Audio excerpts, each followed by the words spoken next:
Allah subhanahu wa ta'ala anatuambia tupo katika hii ardhi kwa ajili ya mtihani,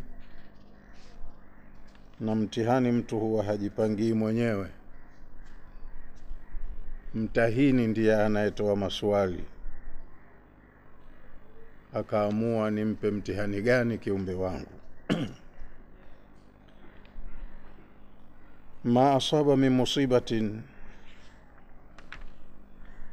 haliwasibu watu linalowasibu,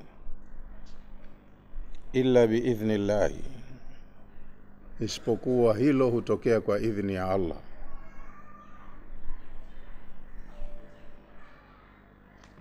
Waman yu'min billahi, na yoyote anayemuamini Allah, yahdi qalbahu, Allah huwa anauongoza moyo wake. Moyo wa mu'min unakabiliana na hali yoyote ile, iwe ya khairi iwe ya shari, kwa namna nzuri, kwa sababu Allah huupa moyo huo hidayah. Moyo usiokuwa na imani hauna hidayah. Kwa hiyo linapotokea lolote lile, moyo huo huchukua hatua mbaya, kama Mtume alivyosema, ala inna fil jasadi mudghatun, eleweni katika mwili wa mtu kuna kijipande cha nyama kidogo, lakini kipande hicho idha salahat, kikitengenea, salaha aljasadu kullu, mwili wote wenye kipande hicho huwa umetengenea. Wa idha fasadat, na kikaharibika kipande hicho, fasada aljasadu kullu, mwili mzima wenye kipande hicho unakuwa mbovu, umeharibika. Ala wa huwa alqalbu, tambueni kijipande chenyewe cha nyama kinachozungumziwa ni moyo wa mtu. Moyo mdogo ni kitu ambacho kinaweza kutiwa kinywani kikachakuliwa baina ya meno ya juu na ya chini, ndio kinaitwa mudgha. Almadghu ni kuchakua. Kwa hiyo kuna kipande ambacho kinaweza kukaa baina ya meno ya juu na ya chini, kidogo mno, lakini hicho ndo kinamuwakilisha mtu. Kipande hicho kikiwa kizuri, huyu mtu huonekana ni mtu mwema, mzuri, mtu wa kheri. Lakini kipande hicho kikiwa kibaya, kinaakisi huyu mtu mwenyewe mzima anaonekana mbaya. Ni moyo ndio unomfanya mtu awe mtu mwema au mbaya. Kwa hiyo kwenye aya yetu hii ya 11, Allah subhanahu wa ta'ala anasema, ma asaba min musibatin illa biidhnillahi, halitokei la kutokea likawasibu watu ila hutokea kwa idhni ya Allah, liwe la khairi au la shari. Ma asaba ahadan musibatun, hafikwi na msiba mtu yoyote, hafikwi na jambo baya mtu yoyote, fi nafsihi au malihi au waladihi, iwe msiba huo umemfika kwenye nafsi yake yeye mwenyewe au kwenye mali yake au kwa watoto wake au familia kwa ujumla, illa biqada'illahi wa qudratihi, au illa biqada'illahi wa qadarihi. Masaib huwa yanatokea kwa maamuzi ya Allah. Allah ndo huwa kaamua mja wangu huyu nimpe mtihani gani, na anafanya hivyo kwa sababu yeye ni mwenye uwezo wa kufanya hivyo. Qada'illahi, maamuzi yake kaamua. Wa qadarihi, na uwezo wake, yeye ndo mwenye kudra, kama alivyosema kwenye suratul Baqara, lanabluwannakum, sikuachini hivi hivi, hata mkisema mmeamini, hata mkawa mnatenda mema, kwa sababu lengo ni kutahiniwa, basi lazima uwe unaishi maisha ya mtihani. Lanabluwannakum, wallahi nitakuwa nakupeni mitihani, bishay'in min alkhawfi walju'i wa naqsin min alamwali, kwa kitu kidogo kama hofu, njaa kupungukiwa na mali, wal anfusi wa thamarati, kupungukiwa na ndugu na jamaa, nafsi za watu, yani kutoweka, kufa. Wa thamarati, au kujituma sana ukalima ukavuna kidogo ukapungukiwa na matunda. Ni mambo katika masaib, matukio yanayowasibu watu ambayo wenyewe huwa hawayapendelei. Allah akasema nitampa mja wangu mtihani kidogo kwenye lolote katika mambo kama haya anayoyapenda, nimpime kwa haribia kidogo. Wabashiri sabirin, kwa hiyo wewe mtume wabashirie watakaokutikana wanasubira. Kapewa mtihani kidogo lakini akakutikana kaumudu. Wabashirie wenye subira. Wenye subira alladhina, ni wale ambao idha asabatuhum musibatun, unapowafika msiba, linapowafika lolote katika masaib, qalu inna lillahi. Hatua ya awali wanajua haya, mpangaji wa haya, muwezeshaji wa haya ni Allah, na sisi ni viumbe wake. Wa inna ilaihi raji'un, na sisi kwake tutarudi. Leo limetokea hili, lakini kwangu mimi ni mtihani ambao kuna siku nitarudi, nitakuta habari zake, nitaulizwa. Kwa hiyo mtu anajibehave vizuri. Kapatwa na baya, lakini anajua kuna muwezeshaji anayeyathibitisha au anayeidhinisha yale mabaya, anafanya vizuri, anakuwa mvumilivu. Alladhina idha asabatuhum musibatun qalu inna lillahi wa inna ilaihi raji'un, wale ambao unapowafika msiba miongoni mwa misiba, au linapowasibu lolote miongoni mwa masaib, wanajua kustarja kwa Allah subhanahu wa ta'ala, kwa sababu wanajua yeye ndo anaidhinisha haya, na kuna siku kwake tutarudi, atakwenda kutuuliza kuhusu haya mambo. Ulaika alaihim salawatu min rabbihim wa rahma wa ulaika humul muhtadun. Hawa wanaojua kwamba wako hapa kwa malengo maalum na watatahiniwa, hawa ndio wanaopata sala na salamu za Allah, na hawa ndio wanaohesabika wameongoka.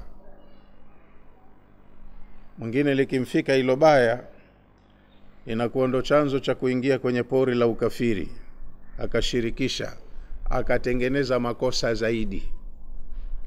Kuna aya nyingine kwenye sura ya 3, suratu Ali Imran, Allah amesema la tublawunna, wallahi hamuachu hivi hivi, mtakuwa mnajaribiwa, mtapewa ibtila, mitihani, fi amwalikum wa anfusikum, kwenye mali zenu na kwenye nafsi zenu pia. Yani utapigwa kwenye mali au upigwe wewe mwenyewe. Wala tasma'unna min alladhina utul kitaba min qablikum wa min alladhina ashraku adhan kathira, mtakapopewa masaib kama hayo, mtasikia kutokana kwa makafiri au washirikina maudhi mengi. Wewe ndo unajifanya uko karibu na Mungu, unajipendekeza kwake, yeye mwenyewe hakupendi. Tizama alivyokufanyia hivyo. Mungu kweli na uwezo alionao, na wewe unavyojituma kwake, ulivyojitupa kwake, akufikishe hali hiyo, hakupendi. Sasa utasikia maudhi mengi kwa watu. Wala in tattaqu wa tasbiru, hasa humu kwenye mitihani humu, wallahi mkionyesha ucha Mungu na uvumilivu, mkimcha Mungu na mkasubiri, fa inna dhalika min azmi al-umur, hayo ndiyo mambo ya kuazimiwa na watu wenye akili. Ufahamu hapa, hata ukifanya vyema, kufanya kwako vyema sio certificate ya kwamba tena wewe usiguswe, uengwe, ubembelezwe. Utajaribiwa tu kwenye matamu na machungu. Kwa hiyo ukijaribiwa ule mtihani, maana yake unatakiwa ufaulu. Kuna kitu Allah anakitafuta kwako, anataka akione practically, ukidhihirishe, hapo ndo anakuthibitisha huyu ndiye. huyu kafanya vizuri, huyu kapatia. Allah hutupa mitihani ya kheri na ya shari, akawa anaangalia uvumilivu wetu, performance yetu. Wakana rabbuka basira, na Mola wako ni mwenye kuona. Ma asaba min musibatin illa biidhnillahi, maana yake ma asaba ahadan musibatun fi nafsihi au malihi au waladihi, hautomfika yoyote kati yenu msiba kwenye nafsi yake au kwenye mali yake au kwenye watoto wake, illa, isipokuwa msiba huo biqada'illahi wa qadarihi, unatokea msiba kwa maamuzi ya Allah na uwezo wake. Waman yu'min billahi yahdi qalba, na yoyote kati yenu atakayekuwa kweli ana imani kwa Allah, basi Allah huwa anauongoza moyo wake kwenye matokeo kama haya, huwa hakosei, anajua hatua za kuchukua. Allah huweka hidayah kwenye moyo wa mtu mu'min, na mu'mini mwenyewe ni yule mu'min mtendaji, kaamini na anafanya vyema. Yahdi qalbahu, Allah huongoza moyo wake ukawa unafanya vizuri hata kwenye sehemu za mitihani migumu. Waman yusaddiqu billahi, mtu yote anayemsadiki Allah akayatekeleza yale yatakiwayo. Wa ya'lamu anna kulla hadithatin, na mtu ambaye anajua kwamba kila tukio litakalonitokea biqada'ihi wa qadarihi, linanitokea kwa maamuzi ya Allah, kaamua kunifikishia hilo, na ni kwa sababu ana uwezo wake kautumia akanifanyia. Mu'min kama huyu yahdi qalbahu lisabri waridha, Allah huongoza moyo wake akaupa uwezo wa subira, akaufanya uwe umeridhika na hiyo mitihani. Wayuthabbituhu ala al-imani, na Allah huthibitisha moyo huo ukabaki kwenye imani, pamoja na kwamba utapita kwenye machungu. Qala Ibn Abbas, na amesema Ibn Abbas, yahdi qalbahu lilyaqini, Allah huongoza moyo wake kwenye yaqini. Huo moyo mwenyewe huwa ana yaqini upande wa Mola wake. Hata ya'lam, yaqini yake inampelekea ajue anna ma asabahu lam yakun liyukhti'ahu, anajua kwamba yale yaliyomsibu ilikuwa hakuna namna ya kuepukana naye, kwa sababu yameshaamuliwa yamfike, na Allah akikukadiria jambo huwezi kulikwepa. Hiyo ndo hidayah yenyewe. Anauongoza moyo kufahamu kwamba hili lilishapangwa, limekadiriwa linifike, ni mtihani wangu. Sasa hapa naangaliwa hatua gani nitachukua. Kwa hiyo anajua hili lilishapangwa linifike mimi, nimepangiwa mimi, hakukuwa na uwezekano wa kunikwepa.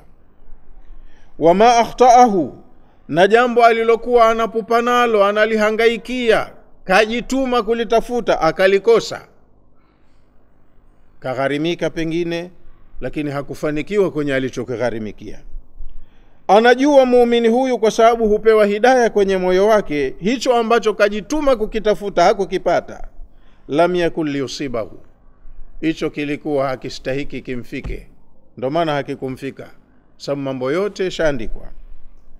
Waqala Iqlima, mwanawachuoni mwingine Iqlima ametafsiri hivi, huyu ambaye moyo wake unaongozwa kwa sababu ya imani, huwa rajulu, huyu ni mtu ambaye tusibuhu almusiba, unamfika msiba, anapatwa na msiba miongoni mwa masaib. Fayalamu, lakini ukimpata ule msiba, yeye huwa anajua annaha min indillahi, msiba huu unatokana na Allah, kanipangia mtihani huu Mola wangu. Fayarda biha, kwa hiyo muumini huyo huwa anaridhia na lililomfika, hakasiriki, hachukii, hashirikishi, halaumu, haombolezi. Wayuslim liqada'illah, na huwa anajisalimisha kwa kuyapokea maamuzi ya Allah. Na imekuja katika hadithi al-Qudusi vile vile inna a'zama al-jazai, Mtume sallallahu alayhi wasallam anasema, inna Allaha tabaraka wa taala yaqulu, hakika Allah mwenye utukufu na cheo cha juu anasema, inna a'zama aljazai, hakika malipo makubwa atakayolipwa mtu siku ya kiyama, siku ya malipo, min 'izami albalai, yanategemeana na ukubwa wa mitihani waliopewa. Anayelipwa sana inategemeana na ukubwa wa mitihani aliyopewa. Wa inna Allaha ta'ala idha ahabba qauman, na hakika Allah anapowapenda watu, maana yake wale watu ambao Allah anawapenda, ibtalahum, huwa anawapa mitihani mara kwa mara, mitamu na michungu, mizuri na mibaya. Faman radiya, anayeridhika kwenye mitihani aliyopewa, falahu ridha, na yeye huwa radhi na Allah. Wewe ukiridhika kwa lililokufika, Allah huwa yuko radhi na wewe. Waman sakhita, lakini anayechukia kwa lililomfika, fa alayhi sakhtu, na yeye huchukiwa. Manake aliyeridhika sio kwamba akubali tu lile baya abaki nalo, kama maradhi asijitibu, kama ni hasara aseme ndo Mungu kanikadiria. Kuna hatua umeambiwa uzichukue, ni hatua halali. Ukizichukua hizo unaabudu, wewe inakuwa umeridhika. Lakini kuna hatua nyingine mtu anachukua, kwanza likimfika anakataa kwa lile la Mungu, usema si Mungu mtupu, hapa na mkono wa binadamu upo, mimi jamaa zangu wabaya. Tena ataanza kuangalia karibu. Nilikwenda juzi kule kwa wale washenzi shamba, kanikaribisha mmoja nyumbani, nilipotoka nimeona kama kizunguzungu hivi, yani ndo anaanza hivyo shetani kumdanganya. Sasa atahasimiana na ndugu na jamaa, yale ya dhambi ya kukata ukoo anayafanya. Atakwenda kwa mganga wake ambiwe fanya hivi, anafanya, kwa sababu lililomfika hakuridhika nalo, haamini kuwa ni la Mungu peke yake. Na yeye mwenyewe mtu kama huyo anakuwa mahusiano yake na Mola wake hayako karibu. Kwa hiyo huwa ana sehemu za mahusiano nazo za karibu, huko ndo anakoenda kulalamika na akachukua hatua. Kwa hiyo huyu huwa kakasirika na lililomfika, anachukua hatua sio muafaka za kuzidi kumuudhi Allah subhanahu wa ta'ala. Kwa hiyo na yeye huwa anakasirikiwa kwa zile hatua anazochukua. Ukichukua hatua sahihi, Allah anaridhika na wewe na unakuwa umefaulu mtihani wako. Ukichukua hatua sio sahihi, Allah anakukasirikia kwa sababu unafanya makosa zaidi. Wallahu bikulli shay'in alim, na Allah kila kitu anajua. Nyie mpo duniani kwenu mnajiona kama mko huru, kama mambo mna control wenyewe, lakini yanayojiri kwenu kila kitu Allah anajua.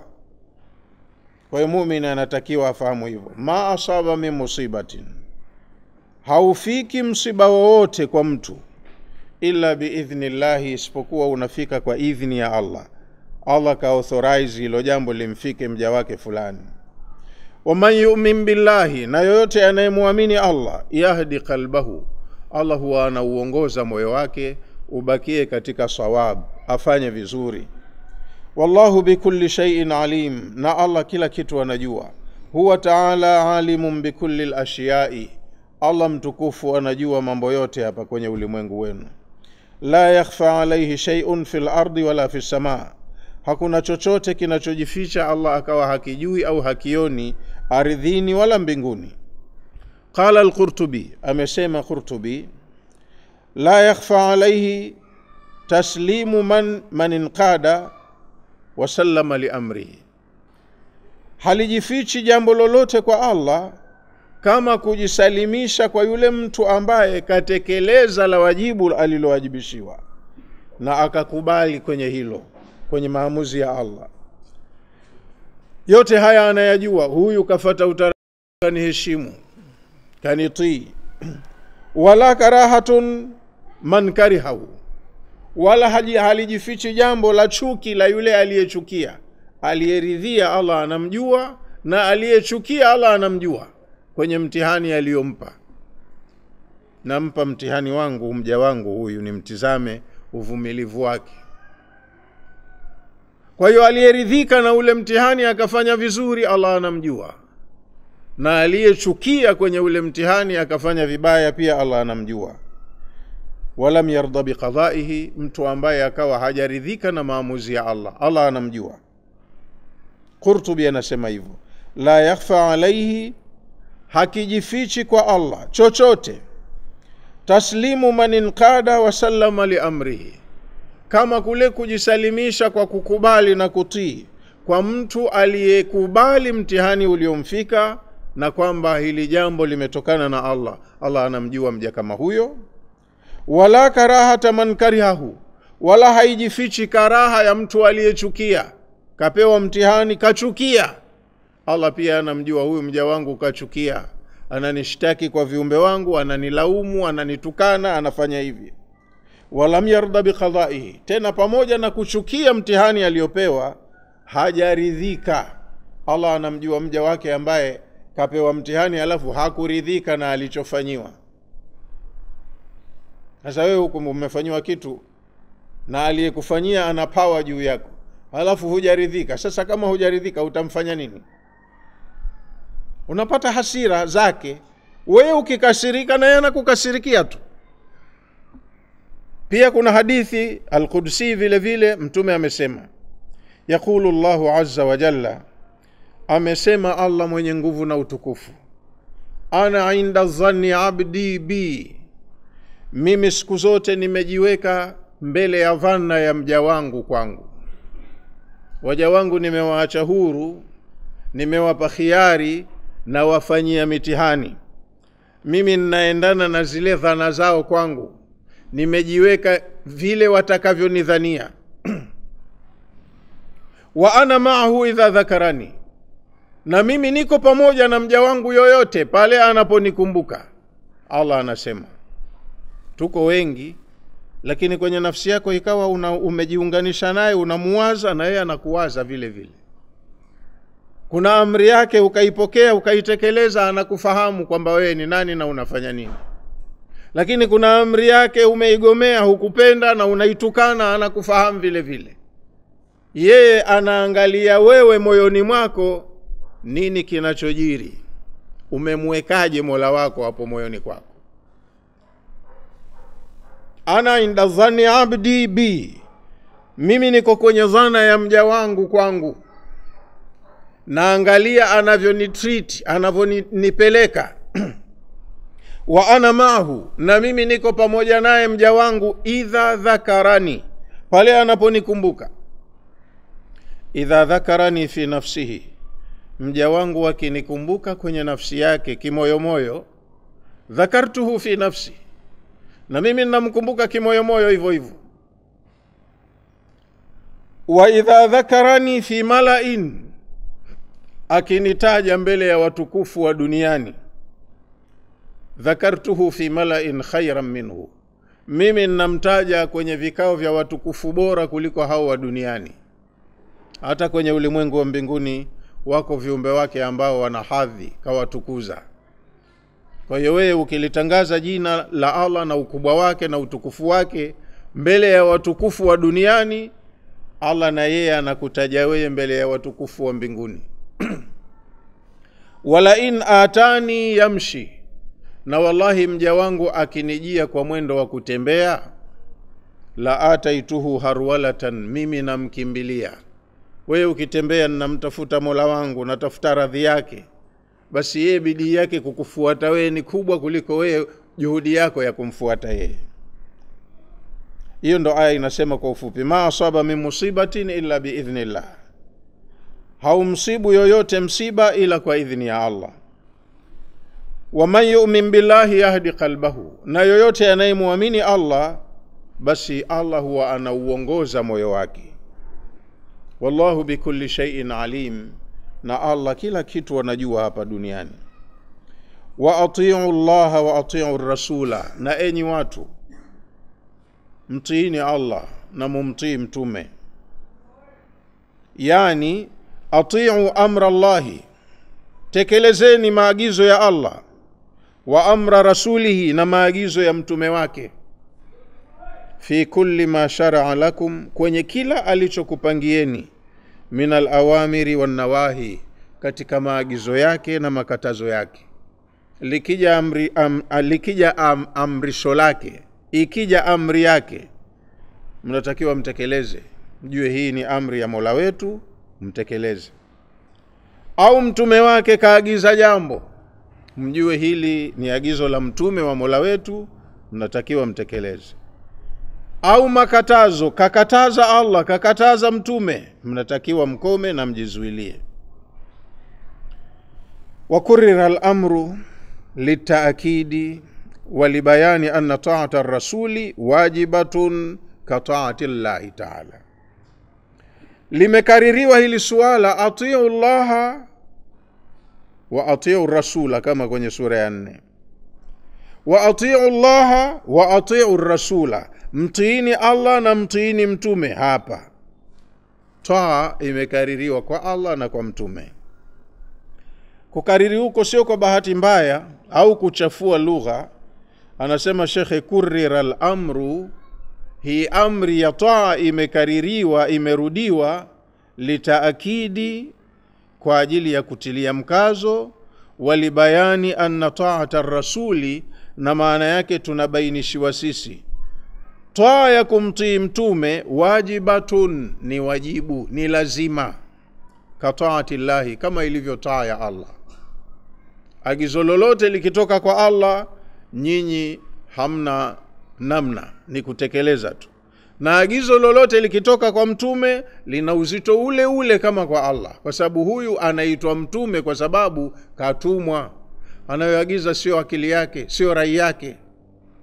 Waamrishe hivi, wakataze hivi, napenda hivi, sipendi hivi. Katumwa afikishe ujumbe huo. Sasa ukimkomalia, ukimkatalia, unamkatalia yule aliyemtuma. Kwa hiyo taa kwa mtume ni wajibu kama ilivyo kwa Allah mwenyewe subhanahu wa ta'ala. Fa in tawallaitum, kama mtakataa. Atawali ni kukiweka kitu nyuma ya mgongo, ukidharau, ukakiona hakina maana. Hivi ndo mnavyotakiwa muishi. Na mtume mwenyewe alikuwa anasema, maana haitukum anhu fajtanibuhu, enyi watu, kitu chochote mimi nikikukatazeni, acheni. Na ndo nimetumwa niwakataze.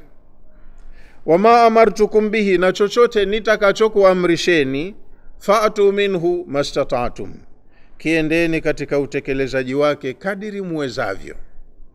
Fa inma ahlaka alladhina min qablikum, kwa hakika kilichowaangamizisha wenzenu walioishi kabla yenu, kathratu masailihim wa ikhtilafuhum ala anbiyaihim, walikuwa ni wadadisi sana, wanayafanyia mambo utafiti, matokeo ya tafiti zao ndo wanayachukua ndo jawabu sahihi.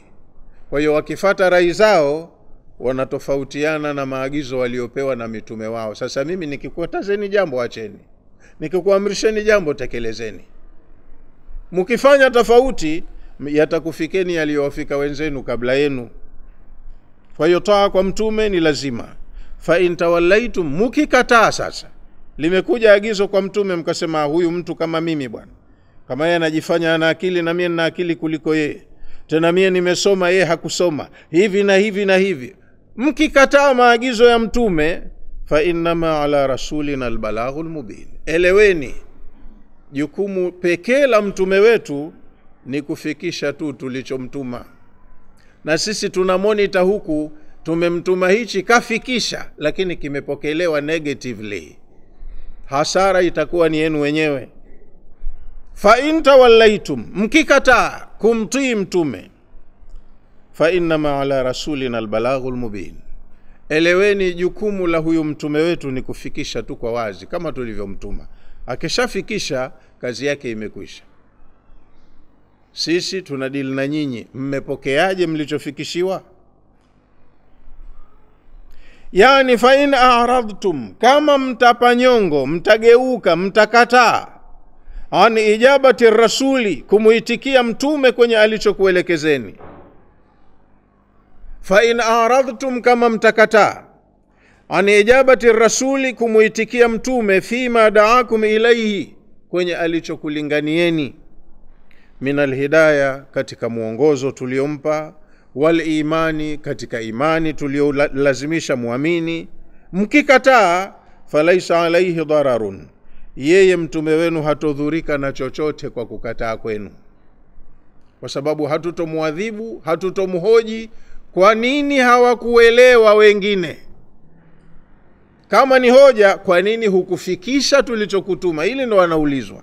Lakini kafikisha, nyinyi mmekataa, ili halimdhuru yeye chochote, hana madhara yote kwa kugoma kwenu kumsikiliza.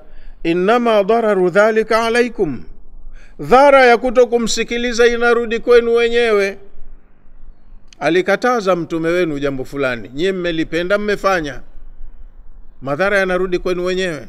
Yeye akiulizwa, si tulikwambia uwakataze jambo fulani, uthibitisho wa kwamba alikataza upo, kesha toka hatiani.